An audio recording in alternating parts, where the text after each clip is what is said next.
جو لوگ شرعی معذور ہیں، یعنی طواف کر رہے ہیں لیکن شرعی معذور ہیں، مثلا قطرات کی بیماری ہے، قطرے ان کے آتے رہتے ہیں، یا عورتوں کو بلیڈنگ کی مرض ہے،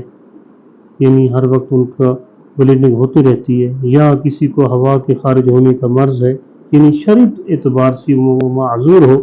تو اس کے لیے حکم یہ ہے کہ وضو کرے، اور وضو کرنے کے بعد وہ اپنا طواف جاری رکھے، چاہے دوران طواف اس کے یہ بلیڈنگ ہوتی رہے یا قطرات وغیرہ یا ہوا بھی نکلتی رہے، تو وہ کیونکہ شرعی معذور ہے تو ایسے آدمی کا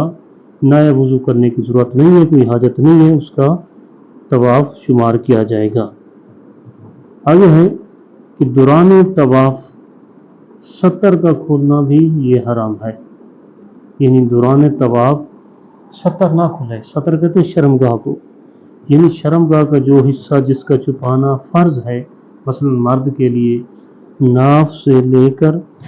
گھٹنوں سمیت یہ شرمگاہ کا حصہ ہے اور اس کا چھپانا یہ فرض ہے۔ اگر کسی نے دوران طواف شرمگاہ کو ظاہر کر دیا، یعنی بعض اوقات لوگوں کے پیٹ بڑے ہوتے ہیں تو چادر جو ہے ناف سے نیچے کافی آ جاتی ہے، تو ناف سے نیچے والا پیٹ کا حصہ نظر آ رہا ہوتا ہے، تو ایسا کرنا بھی حرام ہے، کیونکہ اس حصے کو چھپانا یہ فرض تھا، تو ایسا کرنے سے بھی آدمی گناہگار ہوگا۔ تو